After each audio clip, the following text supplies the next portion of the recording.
They came from my house, the sanctuary I built with my own hands for my dying wife. They thought I was just a lonely old man, easy to push aside. But when my son and his wife showed up with their moving truck, they learned that a carpenter doesn't just build things. He knows exactly how to take them apart. If you're listening to this, subscribe and let me know where you're watching from. It helps more than you know. Let me back up and tell you how it all began. How my peace was shattered. My name is David Miller. I'm 65. I'm a builder. Not the kind in a suit pointing at blueprints. I'm a carpenter. I build things to last. The smell of pine and sawdust, that was peace. 40 years of hard work, calloused hands, aching muscles, the satisfaction of creating something strong, something real. This house, deep in the woods, miles from the city noise, was my masterpiece. It wasn't just wood and stone. It was a promise to Mary. Mary, my wife, dreamed of this place. We bought the land 30 years ago. 50 acres of dense forest, a clear, cold lake. We sketched plans on napkins. She wanted a sunroom for her plants. I wanted a workshop for my tools. We both wanted silence. Life, however, rarely follows the blueprints. We raised our son Michael in the suburbs. We needed good schools, steady work. The dream waited. Then Mary got sick. The cancer was aggressive, fast. The hospital room smelled like antiseptic and fading hope. In the end, she made me promise. Her hand was frail in mine. "Build it, David," she whispered. Her voice was barely there. "Build our sanctuary." She passed away 2 years ago. The grief was a heavy cloak. I felt suffocated by it. But I had a purpose. I sold the suburban house, retired, came here. For 2 years, I poured everything into this house. My savings, my energy, my sorrow. I built it myself. From the foundation up, every beam I lifted was a conversation with Mary. The house was large, exactly as we designed it. Vaulted ceilings in the living room. The kitchen she dreamed of. Our bedroom overlooked the lake. The ground floor, built into the hillside, was mine. My expansive workshop and 2 comfortable guest rooms. It was finished. It was perfect. And it was mine. Slowly I learned to live with the silence. The woods became my comfort. I was alone, but I was at peace. Until the call came. Michael and his wife Sarah were coming up for the weekend. I was genuinely happy. Michael and I had grown distant since Mary died. He was busy, high-powered job in the city, always stressed. Sarah was different, polished, charming, ambitious. She had a way of looking at things, assessing their value. It always made me uneasy. She didn't see a home. She saw real estate. They arrived on a crisp Friday in October. Their sleek, expensive car looked out of place on my gravel driveway. It crunched too loudly, disturbing the peace. "Dad, good to see you." Michael gave me a brief, awkward hug.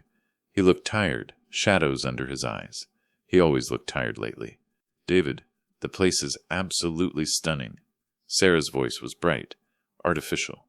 She kissed the air near my cheek. Her perfume was overwhelming. "It's just so remote out here. Remote." She said it like it was a disease. I helped them with their bags. A flicker of warmth sparked in my chest. Family in the house again. I had prepared Mary's favorite stew. It simmered all afternoon. The house smelled like home, but the warmth didn't last long. It never did with Sarah. We sat in the living room before dinner. The fire was crackling. It should have been cozy. It wasn't. The air felt thin, tense. Sarah walked around the room, running her hand over the furniture, examining the bookshelves, assessing, always assessing. She stopped at the large window overlooking the lake. Her reflection stared back at me. "It's a lot of house for one person, David." She didn't turn around. Her voice was casual, too casual. "It's the way Mary and I designed it," I replied softly. "I know, but think of the upkeep." She turned then, her smile sharp. The heating bills alone must be astronomical. She tapped her manicured nails on the glass. Tap, tap, tap, like a hammer hitting a nail. "And all this wasted space," she continued, gesturing downstairs. "The entire ground floor is practically empty. The ground floor, my workshop. The heart of my creativity. The place where I still felt close to Mary. Wasted? The word hit me like a slap. Michael stared silently into the fire. He wouldn't look at me. His shoulders were tense. "Sarah's right, Dad. His voice was strained. It's isolated out here. What if something happened? You're not getting any younger. I manage fine. Robert checks in on me. Robert was my neighbor, a mile down the road. A retired mechanic. A good man. Still, Sarah insisted. She walked over and perched on the arm of Michael's chair. A united front. It seems impractical. She paused. She looked me straight in the eye. And frankly, David, a bit selfish. Selfish. The word stung. I had given my life to my family. This house was my reward, my refuge, my promise, and she called it selfish. I swallowed hard. The silence stretched. They were waiting for me to react, to argue, to break. I didn't. Not yet. But I knew right then. This wasn't just a visit. It was an inspection. Dinner was agony. The stew tasted like ash. The conversation was stilted, forced. I felt like a stranger in my own home. Halfway through the meal, Sarah put her fork down, a deliberate metallic clink on the ceramic plate, the signal I had been dreading. Her expression shifted. Deep, practiced concern. I knew that look. It meant she wanted something. Something big. David, Michael and I have been very worried, she began, her voice smooth as silk. It's about my parents. Oh, Marie, are Frank and Linda all right? I asked. Not really, she sighed, a dramatic, heavy sigh. They're having financial troubles.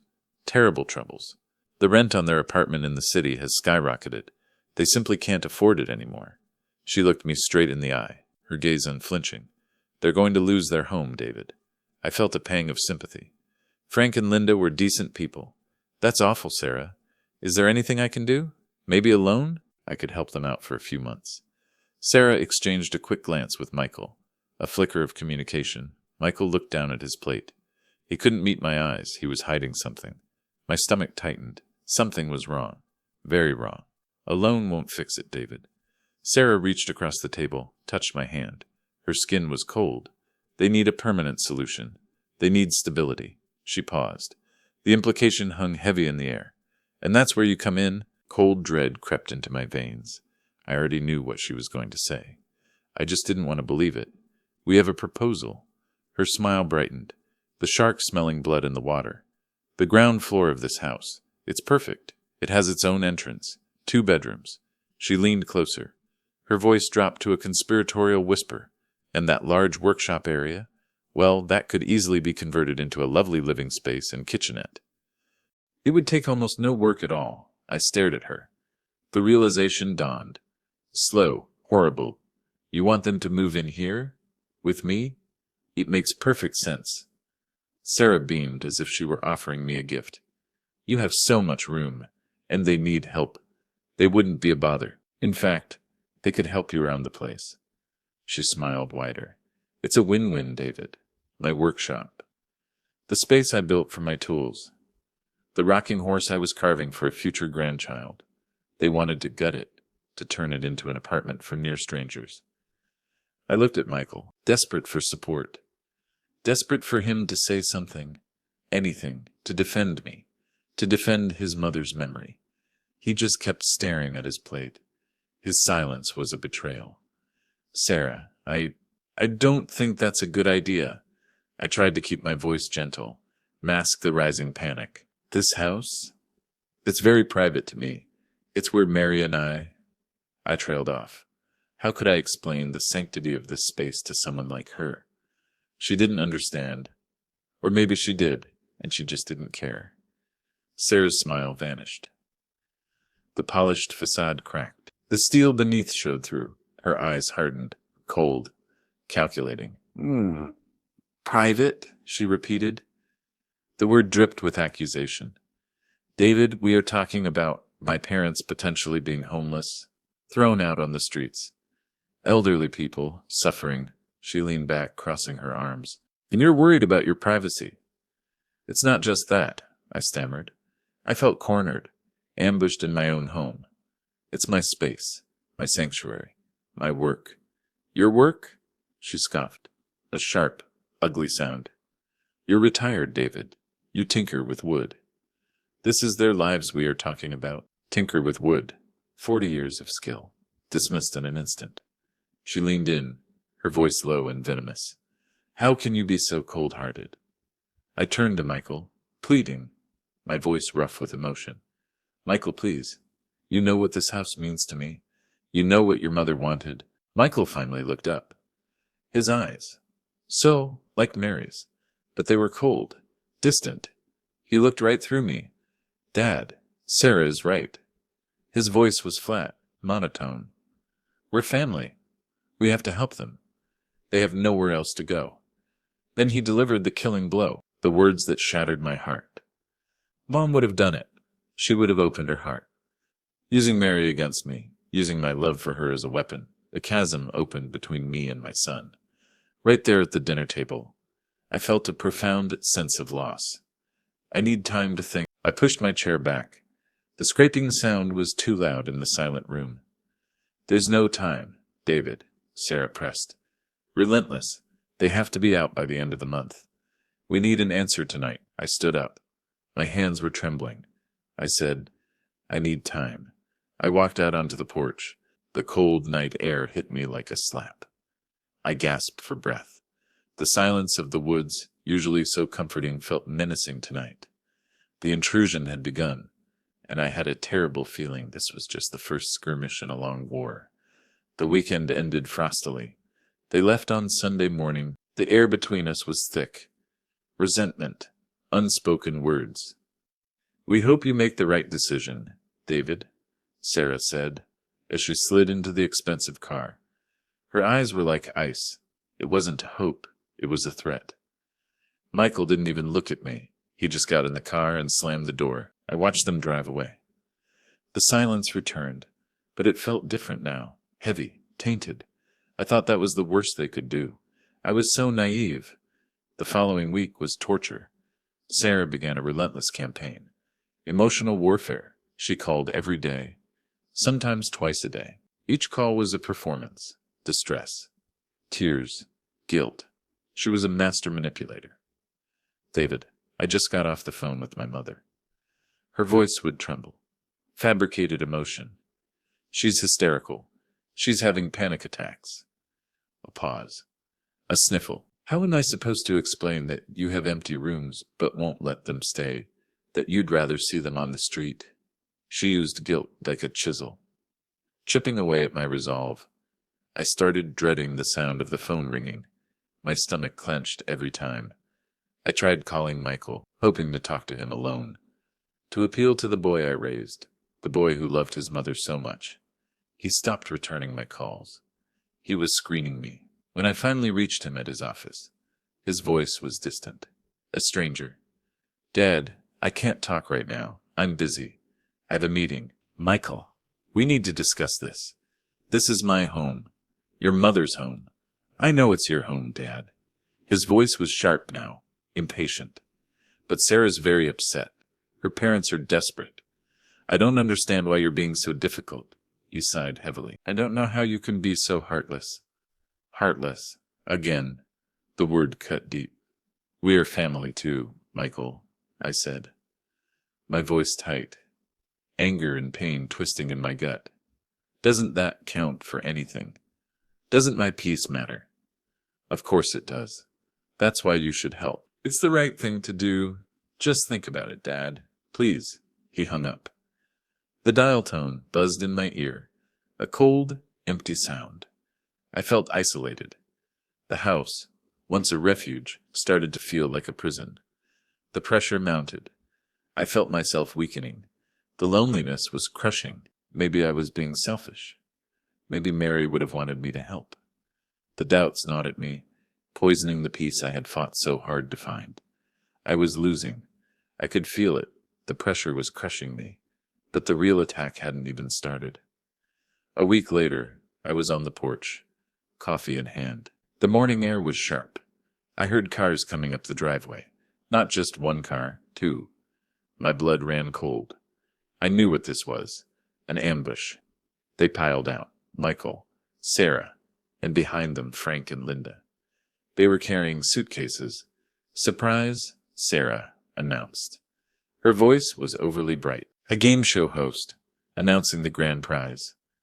We brought Mom and Dad up. We decided to just make it happen. I stood up, stunned. The coffee cup trembled in my hand. Sarah, we haven't agreed on anything. What are you doing?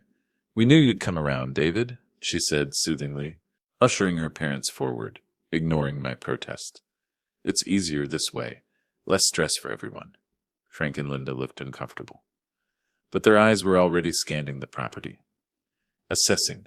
Just like their daughter, they weren't victims. They were accomplices. It's a lovely spot, David, Frank said.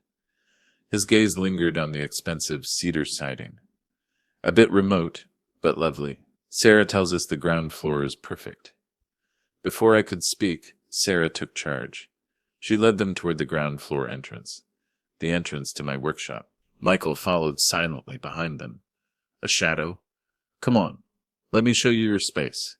Her voice echoed with ownership. It's absolutely massive. You're going to love it. I followed them. My heart pounded with anger. Violation. They walked into my workshop as if they owned it, as if I wasn't even there. Sarah pointed around the space, already renobbling, destroying, erasing. See, Mom? We can put the sofa here, against this wall, and the kitchenette along that wall, where those benches are. She waved her hand dismissively at my workbench. My tools, carefully organized. My materials, stacked neatly. My life. We'll have to clear out all this junk, of course, she said lightly. Junk, the rocking horse. Half finished. Junk. My ears rang. For a second, I forgot how to breathe. The audacity was staggering. They started measuring. Frank pulled out a tape measure from his pocket. He had come prepared. He started checking the dimensions of the windows. We'll need new curtains, Linda murmured, examining the sturdy blinds I installed. These old blinds won't do. They block too much light.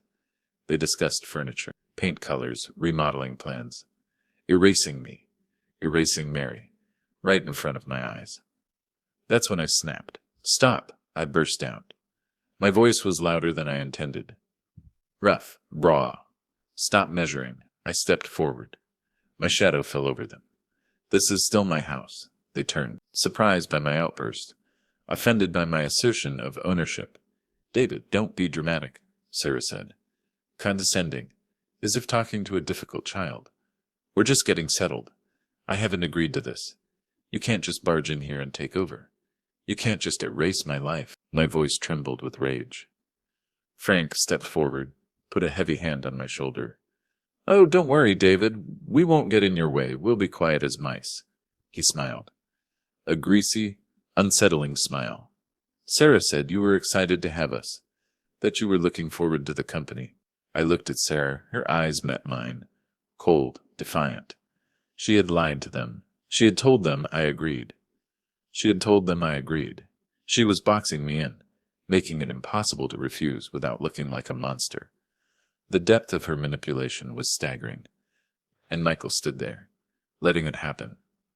I never said that. I shook Frank's hand off my shoulder. I never agreed to this. I want you to leave. The atmosphere turned icy. Linda started crying. Frail body shaking, manufactured sobs. Frank looked confused, then angry. Sarah, what is he talking about? Frank demanded. You said it was all arranged. We gave up our apartment. We have nowhere to go. David is just being difficult. Sarah glared at me, venomous. He's forgetting that family helps family. He's forgetting his obligations. She turned to Michael. Talk to your father. Make him see reason. Michael looked at me, his face pale. Dad, please. Don't do this. They have nowhere to go. Be reasonable. Reasonable. You invade my home. You try to steal my life. And you ask me to be reasonable. I pointed towards the door. My hand was steady now. The rage solidified into resolve. I think you should all leave. Now, they left. But not before Sarah delivered a parting shot. Words aimed to wound, to destroy. You'll regret this, David. You'll regret turning your back on family. She paused, letting the words hang in the cold air. You'll die alone in this big, empty house.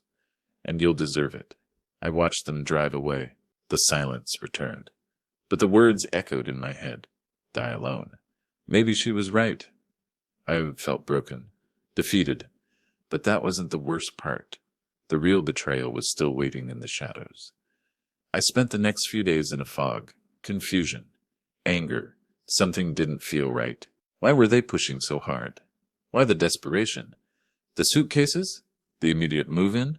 It wasn't just about helping Frank and Linda. The desperation in Sarah's eyes. The coldness in Michael's voice. It didn't add up. There was something else going on. Something bigger. I needed answers. I decided to look for the original blueprints of the house. Maybe there was something there I could use. Proof? The ground floor was never meant to be an apartment. A legal defense. I went up to the attic.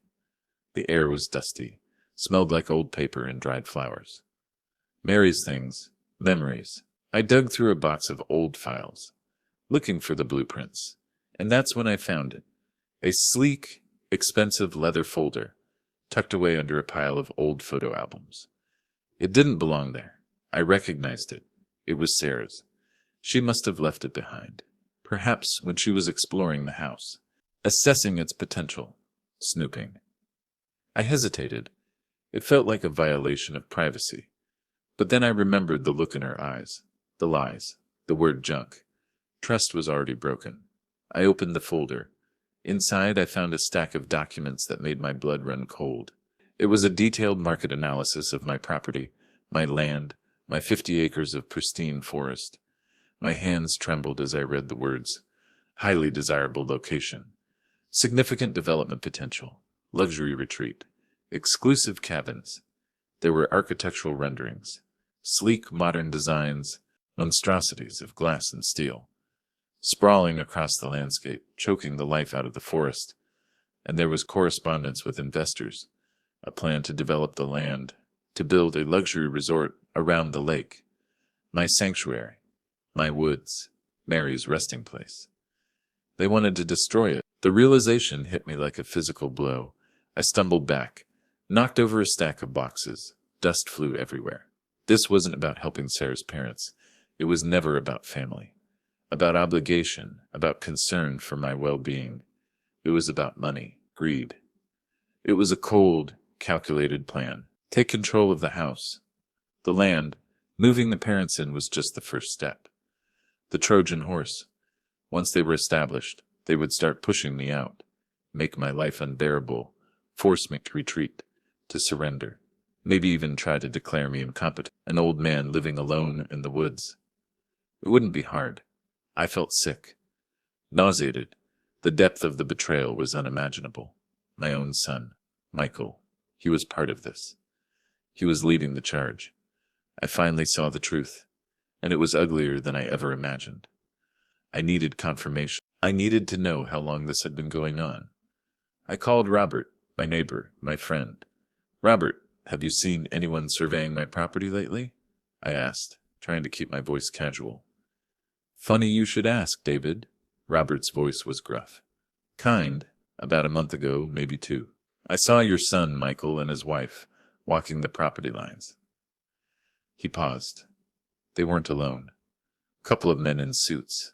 Looked like developers. They had drones flying over the lake. I thought maybe you were planning something. A month ago, before they even mentioned Sarah's parents, they had been planning this all along. The financial troubles. The desperate need for a home. It was all a lie. A calculated smokescreen for their greed. I sat down, the documents clutched in my hand. They had used my grief for Mary. My vulnerability, against me. They saw me as an obstacle, a sentimental old fool standing in the way of their fortune. If this story is keeping you hooked, drop a like. It was that moment, standing in the dusty attic, holding the proof of their betrayal, that everything changed. The grief vanished, replaced by a cold, hard resolve. I wasn't an old fool. I was a builder, and I was about to tear their plans apart. But I needed more information. I needed to know the full scope of their plan, their weaknesses. I made a call to a man I hadn't spoken to in years. Detective Kenji Tanaka, a private investigator. Sharp, discreet, expensive. We had worked a fraud case together decades ago.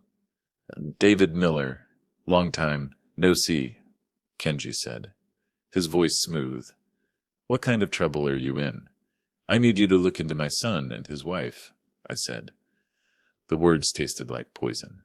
I think they're trying to steal my property, and I need leverage. Kenji was silent for a moment. Family business. Messy. Send me what you have. I'll dig deeper. 2 days later, Kenji called back. His voice was grim. David, it's worse than you think, he said. Your son and Sarah are drowning in debt. Bad investments. High living. They owe a lot of money to some very impatient people. He paused. Those investors for the resort? They fronted Michael and Sarah a significant amount of cash. A down payment on the development, based on the promise of the land as collateral. So if they don't get the land, I started. My stomach dropped. They're ruined, Kenji finished. Financially, and possibly physically. These investors don't play nice, David. They are desperate. The desperation made sense now. They weren't just greedy. They were cornered. Dangerous. I thanked Kenji.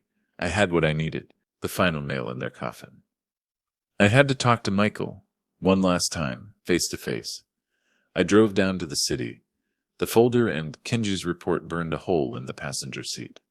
His office was a towering skyscraper, glass and steel, cold, impersonal, a monument to ambition. I walked past the receptionist, went straight to his corner office. The door was slightly ajar. I heard voices, Sarah's voice, sharp, panicked. We just need to push him harder, Michael. The investors are calling every hour. We need control of the property. Now! Once my parents are in, we control the access. We can start moving forward. I know, Sarah. But he's being stubborn.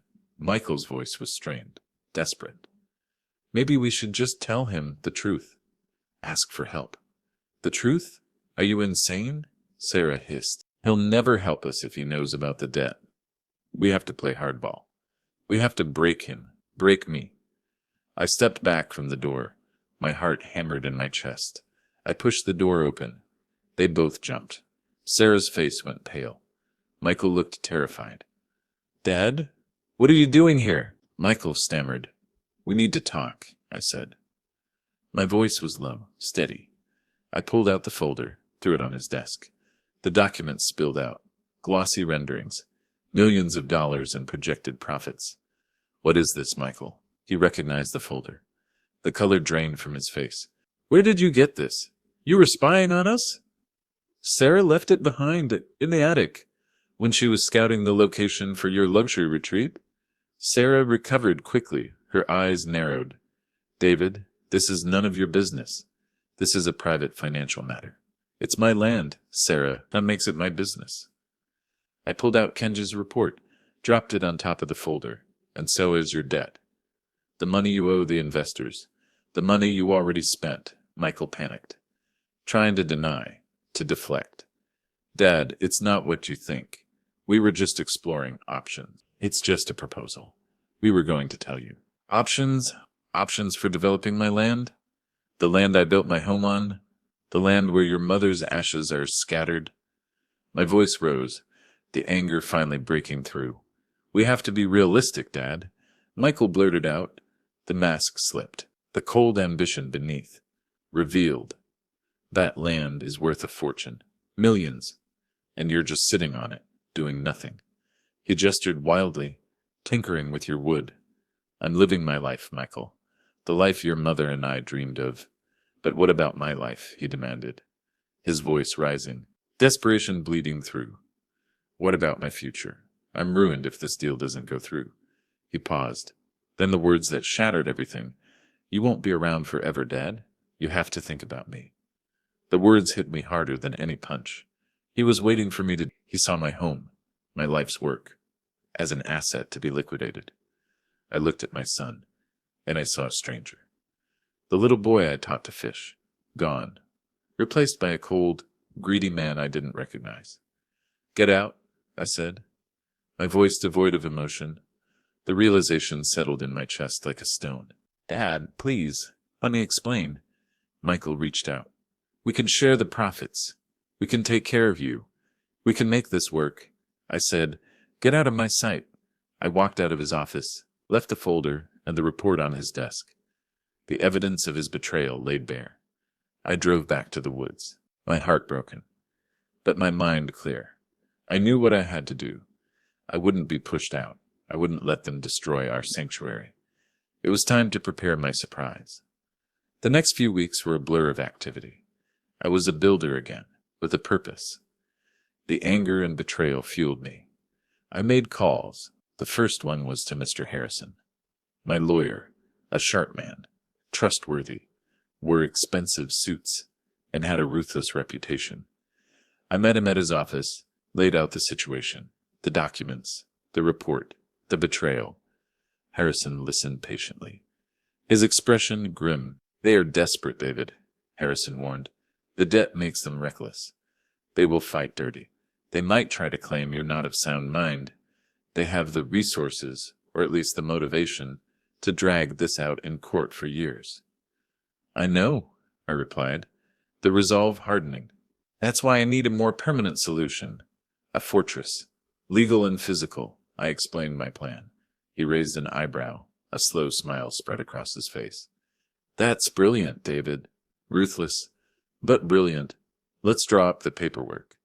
We need an irrevocable trust, ironclad." The second call was to Jake, the Hammer Thompson.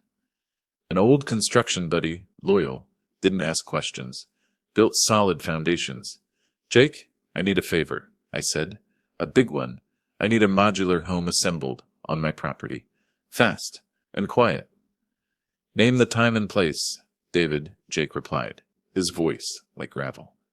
"You got it." Trucks started arriving, delivering materials, heavy machinery.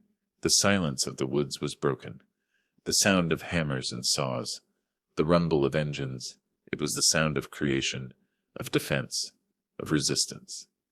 I also contacted Evelyn Reed, a representative from the State Park Conservancy. I had a proposal for her, a donation. She met me at the property, her eyes wide with amazement. "Mr. Miller, this is an incredible gift. 50 acres of pristine forest. We would be honored to protect it." The pieces were falling into place. The trap was set. Sarah called several times, suspicious, curious, nervous. "What are you doing, David?" she demanded, her voice sharp. "We heard noise coming from your property. Robert mentioned trucks.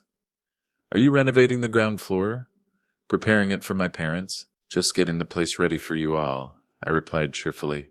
The deception tasted bitter, but necessary. "It's going to be perfect. A real surprise." "Good." She sounded relieved, smug, triumphant. "We need to finalize the move-in date. The investors need a timeline. We're thinking next Saturday. The movers are booked." "Sounds great. I'll be ready." I hung up, smiling grimly. "Oh, I would be ready." All right. Moving day arrived. A crisp, clear Saturday morning. The autumn leaves were at their peak, red and gold, beautiful, a perfect day for a reckoning. I heard the rumble of a large moving truck coming up the driveway. I walked out to greet them. My heart pounded in my chest. Anticipation, sorrow, Michael, Sarah, Frank, Linda, and the truck, filled with furniture, the physical manifestation of their entitlement. They looked excited, smug. They thought they had won. They thought I had surrendered. David, Sarah greeted me, dripping with victory. "We're here. We're ready to move in. I hope you finished the renovations in time." "Welcome," I smiled warmly. "The performance flawless. I'm so glad you're here. Everything is ready." They looked relieved. They thought I had finally accepted the inevitable takeover. "We'll start unloading the truck," Michael said. "Already taking charge. Where do you want us to put the boxes?" "The ground floor entrance." "Follow me," I said, gesturing not toward the main house, but toward the woods. "I'll show you." I started walking toward a clearing nearby, hidden behind a grove of tall pines, a spot I had carefully selected. They followed me, confused, their footsteps crunching on the dry leaves. "David, the house is this way," Sarah said, pointing toward the main house, a flicker of uncertainty in her eyes. "Anxiety. I know that your new home is this way." We reached the clearing. There, Sitting on a newly laid foundation was a brand new, high-quality, prefabricated modular home. It was nice, cozy, about 120 square feet, 2 bedrooms, a small kitchen, a living room, comfortable, functional, charming, even, but it was separate from the main house, and much, much smaller, a cabin in the woods, not a mansion on the lake. They stared at it, speechless, jaws dropping, faces frozen in disbelief. The silence stretched, broken only by the idling engine of the moving truck. What is this? Sarah finally stammered, her voice trembling. Confusion, rising anger. It's your new home, I said calmly, gesturing towards the modular home. I built it for you. Well, Jake and I had it assembled. It's brand new. Sarah turned to me, her face red with fury. The mask slipped, the ugliness beneath revealed. What is this? This isn't our agreement. We were supposed to move into the main house. The ground floor. I never agreed to that, I said. My voice steady. The calmness unnerved her. You said your parents needed a place to live. They were desperate, homeless. So I provided one. A brand new, beautiful home, just for them. This is a shack, Sarah shrieked. Her voice echoed through the woods. A trailer, compared to the main house. You tricked us. It's a very nice modular home, I corrected her. Firm, and it's all yours, rent-free, a gift. You can't do this. Michael shouted, finally finding his voice, anger overriding the shock. The main house is huge. You don't need all that space. We had a plan. Your plan, I corrected him. Your plan to steal my home, to develop my land, to make a fortune, to pay off your debts. They froze. The blood drained from their faces. They knew I knew. The blueprints, the investors, the debt, the lies. My house, the one I built for Mary, remains mine, I said. My voice resonated with authority. This is the compromise. Take it or leave it. Sarah was livid, trembling with rage. We won't take it. We'll sue you. We'll take the main house. We'll have you declared incompetent. You're insane. You can try, I said. I motioned toward the edge of the clearing. Mr. Harrison stepped out from behind a tree, impeccable in his suit, and beside him stood Evelyn Reed from the State Park Conservancy. This is my lawyer, Mr. Harrison, and this is Miss Reed. I introduced them. I held up a stack of documents, the paperwork Mr. Harrison had prepared, the legal fortress I had built. You see, I've taken precautions. I explained the new arrangement, my voice clear, carrying in the crisp autumn air the main house and the surrounding land, all 50 acres of it, minus this 1-acre plot, are now in an irrevocable trust. I looked at Evelyn.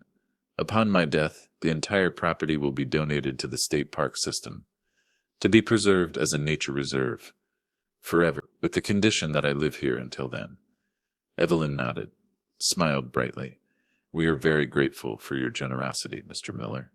This land will be protected. Their jaws dropped. The implications, the finality, the land they wanted to develop, the fortune they were hoping to inherit, the millions they owed their investors. Gone, vanished, protected. You can't do that.